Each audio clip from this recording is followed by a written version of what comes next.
Hi అండి. చాలా రోజుల తర్వాత వీడియో చేస్తున్నానండి. అందరు ఎలా ఉన్నారు? మేమైతే చాలా బాగున్నాము. మీరు కూడా చాలా చాలా బాగుండాలని కోరుకుంటూ, ఇదిగోండి ఇది చూసారా?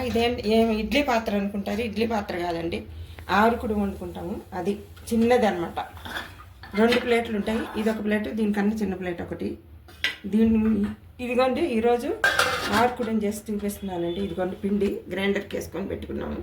ఇలా మెత్తగా వేసుకోవాలి. రాత్రి నానబెట్టుకొని మినపప్పు ఉదయం ఇట్లా మెత్తగా వేసుకొని, మరీ గట్టిగా కాదు మరీ పంచగా కాదు, ఇలా వేసుకోవాలండి.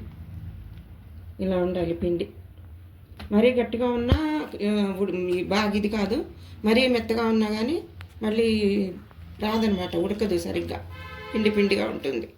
సాల్ట్ అదే వేసేసి దీనికి ఎంత సరిపడా మనం ఎంత వేసుకుంటామో ఎంత తింటామో దాన్ని బట్టి వేసుకొని ఇలా చేసుకోవాలి. పిండి ఇలా రుబ్బుకొని, రోలు ఉంటే రోట్లో రుబ్బుకుంటే బాగానే ఉంటుంది, కానీ మనకు అవకాశం లేదు. అందుకని నేను గ్రైండర్ పెట్టాను అనమాట.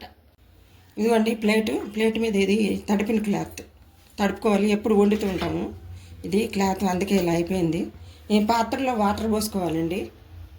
కొంతమంది తెలియదు కదా, అలాగే పెట్టేసేస్తారు. అందుకని వివరంగా చెప్పాలి మనం చెప్పేటప్పుడు. ఇప్పుడు ఈ తడిపిన క్లాత్ మీద ఈ పిండి ఇలా వేసుకోవాలి. ఏమండి దీనివల్ల పిల్లలకి అయితే, మరి టీనేజ్ గర్ల్స్ ఉంటారు చూడండి, వాళ్ళకి డేట్లు వస్తూ ఉంటాయి. వాళ్ళకైతే చాలా మంచి పని చేస్తుందండి. ఎవరికన్నా ఏదన్నా జ్వరం వచ్చి తగ్గిన తర్వాత బాగా బ్లడ్ తక్కువ ఉంది, బాగా బలహీనంగా ఉన్నారు అని చెప్తారు కదా, వాళ్ళకి ఇంకా బ్లడ్ కూడా పడుతుంది. ఇది చాలా మంచిది, చాలా బలం అన్నమాట పిల్లలకి.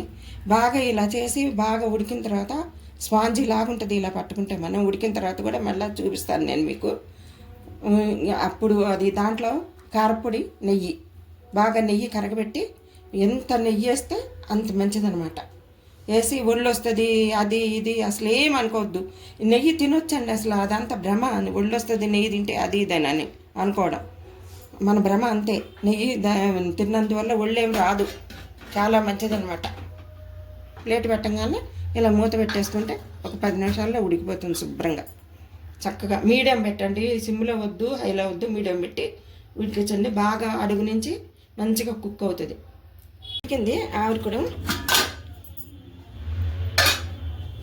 ఇదిగోండి ఉడికిన తర్వాత ఇలా అవుతుంది. చూసారా ఇంత బాగా ఉడికిందా అండి? ఇలా చేసి చక్కగా చూసారా ఎంత బాగా ఉడికిందా.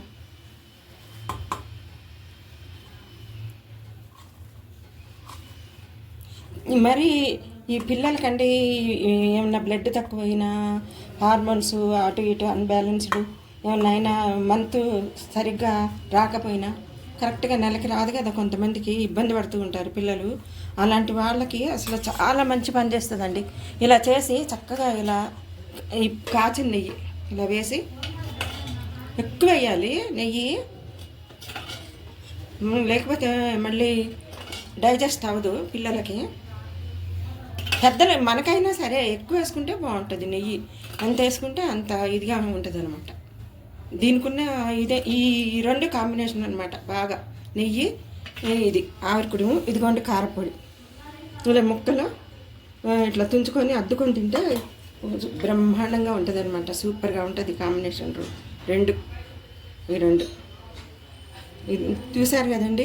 మీరు కూడా మీ పిల్లలకి అవసరాన్ని బట్టి చేసి పెట్టండి, చాలా మంచిగా ఉంటుంది వాళ్ళకి. ఉంటానండి. లైక్ చేయండి, సబ్స్క్రైబ్ చేసుకోండి, షేర్ చేయండి. ఏమన్నా కామెంట్ రూపంలో ఉంటే కామెంట్ చేయండి. ఉంటానండి, మళ్ళీ కలుద్దాం.